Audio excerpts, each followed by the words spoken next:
Hello there, dear friends, and welcome once again to the Relaxed Fantasy Review. On this channel, we spend our time looking at fantasy of all sorts, from books to movies to video games, and applying the characters within into the tabletop game Dungeons & Dragons 5th Edition. Today, though, we're going to look at a core mechanic of D&D itself. Specifically, we're going to be looking at a subclass of the fighter, straight out of Xanathar's Guide to Everything, the Arcane Archer. A lot of people think of the Arcane Archer as a sort of green arrow or a Hawkeye using trick arrows. The subclass actually follows this to a certain degree. Let's have a look at the mechanics to see how it pans out. Firstly, at level 3, you gain the Arcane Archer lore. This gives you proficiency in a new skill, Arcana or Nature, and it gives you a cantrip, Prestidigitation or Druidcraft. This just kind of embraces the magical nature of the Arcane Archer, and is a decent pickup. I say 8 out of 10 for this. Then, at level 3, you also get the classic feature, the Arcane Shot. This is a feature that you can use when you use a bow, and it has to be a longbow or a short bow.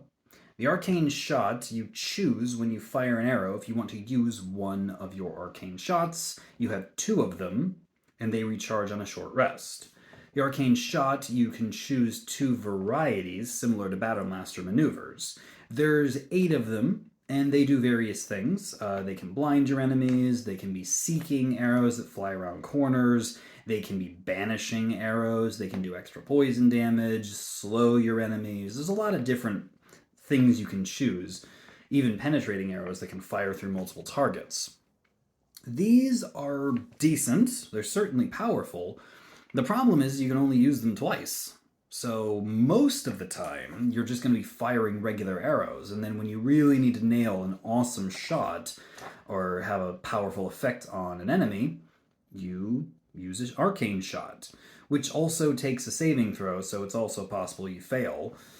Honestly, the power of the shots is balanced out by the fact that you can only use it a few times. If you manage to short rest between fights, then you can use it every fight. Otherwise, it's every time you manage to rest.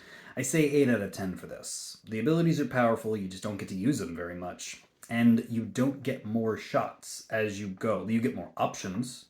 At 7th, 10th, 15th level, you get more Arcane Shot options, but you don't get more Arcane Shots. Just 2, which feels a little lackluster to me. Anyway, at level 7, you get the Magic Arrow property, which allows you to, all of your shots that wouldn't come from a magical bow or have magic properties, they are now magical for the purposes of overcoming resistance. This is great. This is the sort of thing that everybody wants, and you now can just shoot your bow at anything, whether it's resistant to magic or not. 10 out of 10 for sure. Also at level 7, you get the Curving Shot. When your arrow misses a target, you can re-roll and aim at a different target. So you can't shoot the same thing, but if you miss something, you don't have to necessarily waste your shot. This still requires another attack roll, so you could miss in theory again. But it's still nice not to waste your shots. I say 8 out of 10 for the Curving Arrow. Then finally, at level 15, you get the Ever Ready Shot. This means that if you have no uses of Arcane Shot and you roll initiative, you get 1 use. So you come into battle with a super arrow, no matter what, but you don't get this till level 15. I say that this comes on a little late, and just restoring 1 shot, I mean, sure, it's a powerful shot, but it's just 1 powerful shot. I feel like the Arcane Archer blows his load a little early. So 7 out of 10 for the initiative roll, and an 8 out of 10 for the Arcane Archer overall. There's nothing wrong with being a bow-wielding fighter. That's a powerful style. You take Sharpshooter, you take the feats that help with archery, you take the archery fighting style, you grab a longbow, and go for it. There's nothing wrong with that. It just doesn't add that much. You just get a couple shots, a couple cantrips, a couple skills, magic arrows, that's nice. 8 out of 10. This has been the Relaxed Fantasy Review. If you enjoyed the video, please like and subscribe down below, and keep your eyes peeled for more subclass reviews coming down the line soon. Have a good one, my friends.